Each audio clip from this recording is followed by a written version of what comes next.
yang jadi problem itu begini ya, kendali atas negara yang mengadopsi sistem liberal kapitalis itu memang pengendali negara itu bukan rakyat, tapi para pemilik modal, kaum kapital, para pengusaha.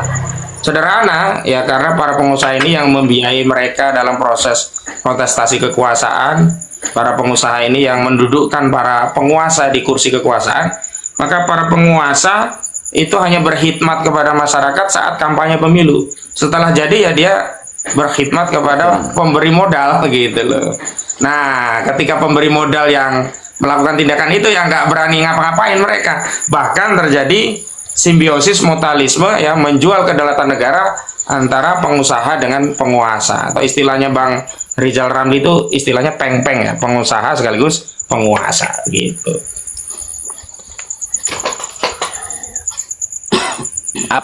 Kemarin pikiran saya itu begini Bang ya, karena saya bukan lawyer ya, saya bukan pakar hukum, sehingga apa yang saya ungkapkan tadi itu bentuk yang kami rasakan gitu ya, karena kita memang masyarakat kecil yang nggak ngerti hukum.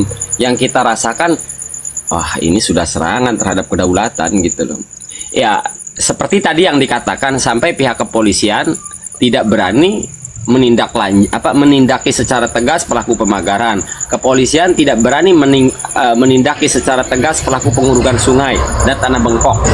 Jadi secara substansi seperti yang dikatakan Kak Ahmad, negara kita ini sudah dijajah. Tapi yang ramai,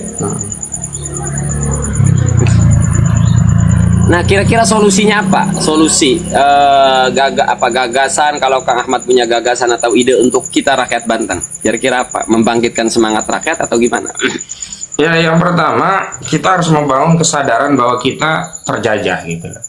Karena banyak orang itu yang nggak sadar dirinya dijajah, bahkan nyaman dengan penjajahan itu gitu. Misalkan hanya melihat dari sisi zohir ya, oh ada pembangunan itu jadi bagus, pik itu tadinya kumuh jadi bagus gitu.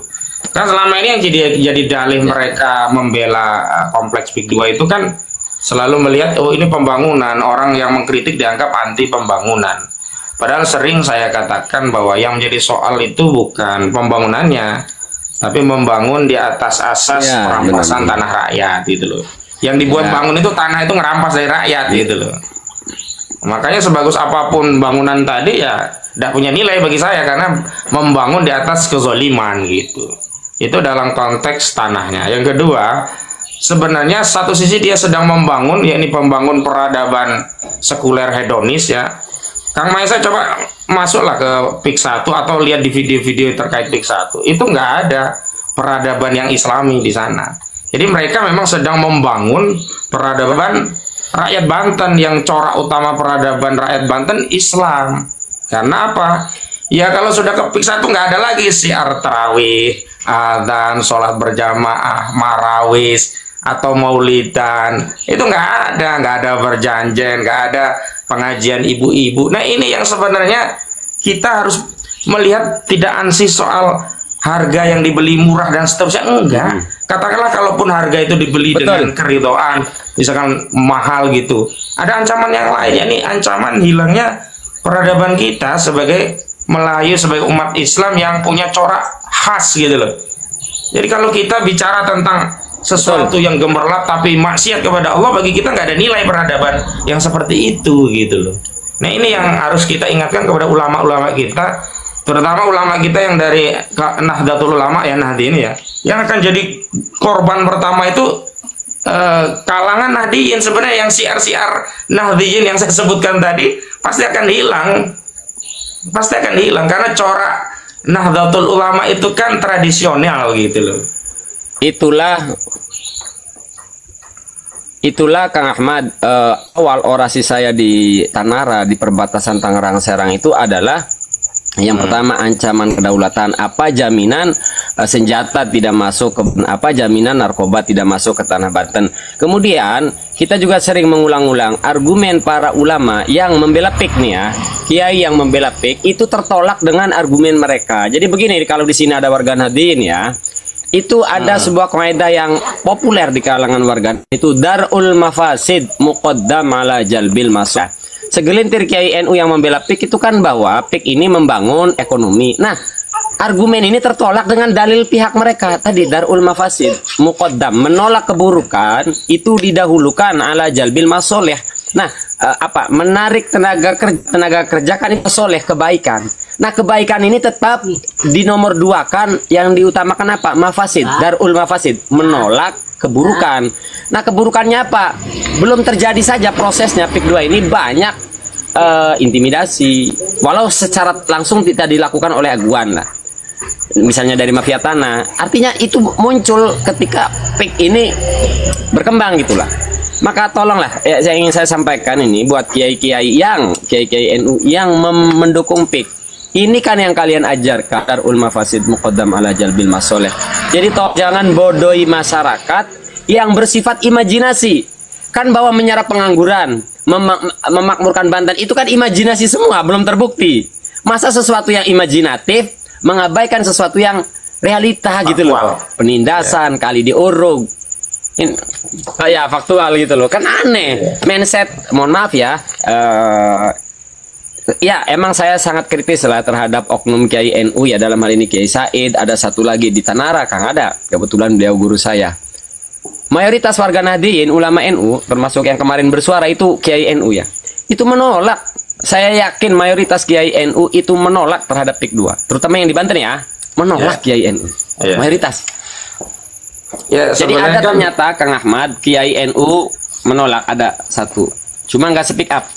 Ada Kiai NU besar menolak PIK 2. Ya sebenarnya kan terlepas dari NU, Muhammadiyah atau yang lainnya, kalau kita gunakan parameter Islam dengan syariat yang jadi ukuran kita menerima atau menolak sesuatu, itu kan sulit untuk kita terima secara nalar tentang penerimaan pada proyek yang jelas-jelas zalim ini begitu ya. Makanya beberapa argumentasi yang disampaikan itu kaidah fikihnya benar gitu loh, tapi waki atau fakta yang diterapkan kaidah itu tidak cocok gitu loh. Sama tadi kaidah iya, kaidah yang antum sampaikan kan sama juga dengan kaidah yang mereka ambil dari sisi apa itu namanya Ihyaul Mawat, itu menghidupkan tanah mati. Memang benar kaidah itu ada, tapi di Banten itu nggak ada tanah mati. Kan aneh gitu loh. Dan tanahnya ada pemilik, Kang Ahmad. Mohon maaf, iya, tanah yang di Banten itu semua ada pemilik ya. Iya, yang dimaksud tanah mati itu kan tanah yang tidak ada pemiliknya, tidak pernah disentuh oleh manusia sebelumnya. Maka ketika orang itu datang menghidupkan, maka jadi miliknya gitu loh. Nah ini aguan tiba-tiba datang mau ngambil tanah rakyat Banten kok disebut Ihyaul Mawat gitu loh. Itu dalam konteks tanah rakyat Banten yang kedua, dalam konteks tanah yang masuk area tropical coastline ya 1755. Memang ada yang 1500 itu dalam bentuk tanah hutan lindung. Hutan lindung itu juga bukan nggak ada pemiliknya, itu milik negara. Ya. Masa aguan mau dikasih tanah milik negara, dirampas dari negara dikasih pada aguan dengan dalih ini PSN, kan nggak tepat juga kaidah itu diterapkan di kasus itu gitu loh. Nggak ada tanah mati, semua ada pemiliknya. Satu pemiliknya rakyat, yang satu pemiliknya negara gitu loh. Ya. Nggak ada yang terlambat. Sangat dari semua aspek Ihyaul Mawat itu sangat tidak cocok diterapkan. Justru itulah bahkan saya sampai memandang Kiai Haji Said Akil Siroj ini memandang sebagai pengkhianat keilmuan. Saya berani mengatakan beliau adalah pengkhianat keilmuan. Kenapa? Kita sama-sama tahu semua bahwa Kiai Said itu kalau dikritik oleh kelompok-kelompok ya tanda kutip yang dianggap radikal, kata mereka lah, kalau dikritik secara syariat Islam, selalu pembelaannya orang-orang Kiai Said ini kan, oh ini negara Pancasila, nggak boleh dikritik dengan hukum Islam. Giliran Kang Ahmad Khozinuddin dan rekan-rekan yang lain mengkritik kebijakan pemerintah dengan undang-undang Pancasila, ngedalilnya Ihyaul Mawat, mending pas mah. Tidak pas dengan Ihyaul Mawat. Makanya saya berani katakan Kiai Said ini sudah kategorinya pengkhianat keilmuan. Tapi jangan Kang Ahmad yang ngomong itu, biar saya aja. Tapi memang begini, Kang Maesa, saya pikir ada satu pandangan yang harus kita satukan, yakni bahwa hal-hal yang terkait perbedaan itu terlepas ya, ada pengkhianatan keilmuan dan sebagainya tadilah ya. Tapi kita harus fokus bahwa biang keroknya itu aguan gitu. Aguan, betul. Nah disitulah kita harus lebih fokus mengorek borok-borok proyek ini, sehingga siapapun yang ingin membela proyek ini akan menjijikkan bagi masyarakat gitu loh. Nah misalnya kita ungkap lah ya, seperti yang Kang Mahesa datangi, saya kan juga datang. Sekarang, kalau kemarin udah, kalau kemarin waktu Kang Ahmad datang itu sama, waktu saya cross check kedua cuma kecil doang. Sekarang sungai yang 2 kilo lebih itu sudah dinormalisasi. Udah puluhan meter. Alhamdulillah. Nah, justru itu Kang Ahmad, saya tidak berbicara sudut pandang hukum karena mungkin panjenengan lebih pakar. Yang ingin saya jelaskan secara logik bahwa ketika pihak aguan mengembalikan fungsi sungai itu adalah menjadi bukti yang dilakukannya salah. Karena seorang aguan loh, kalau secara jadi hukum itu bukan kemudian tidak ada masalah setelah dikembalikan, tidak, itu menjadi bukti kejahatan sempurna. Sempurna. Yang sempurna. Kenapa? Dia kembalikan ke posisi awal, berarti posisi sebelumnya itu rusak. Sama persis seperti pagar laut. Ketika pagar laut dicabut bukan berarti hilang perkara. Justru itu menunjukkan kejahatan sempurna. Kenapa? Karena pagar laut itu ilegal. Kenapa? Dicabut. Coba kalau legal kan nggak perlu dicabut.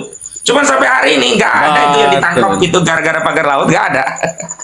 Justru itu makanya Kang Ahmad yang sering saya sampaikan, muncung. Kenapa? Dulu kita hanya punya dugaan bahwa aguan melanggar hukum dengan menguruk kali. Sekarang kita punya bukti. Buktinya apa? Tapi buktinya bukti logik ya. Kita berbicara logik dulu bahwa ketika itu dibongkar itu membuktikan perbuatan aguan salah. Apakah selesai ketika permintaan warga muncung terpenuhi? Belum selesai karena aguan melakukan kejahatan terhadap negara.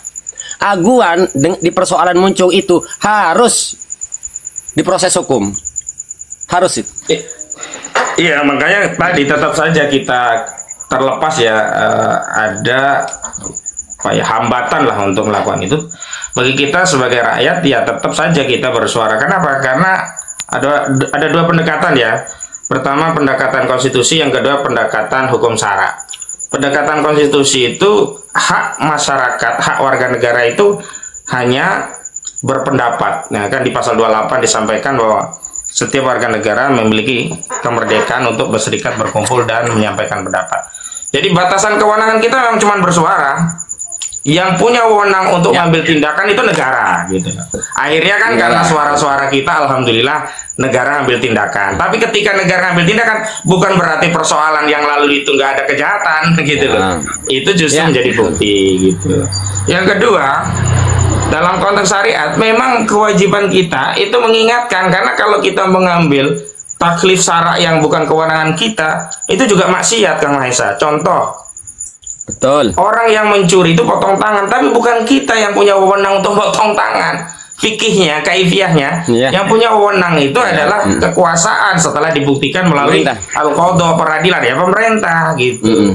Jadi kadang-kadang memang ada sebagian kita itu yang gemes. Tapi meskipun gemes, saran saya memang jangan melampaui apa yang dibataskan oleh konstitusi dan juga hukum syariat, begitu loh. Karena kan kita niatnya ingin memperbaiki negeri ini, bukan sekedar ingin rame-rame ribut-ribut gitu loh.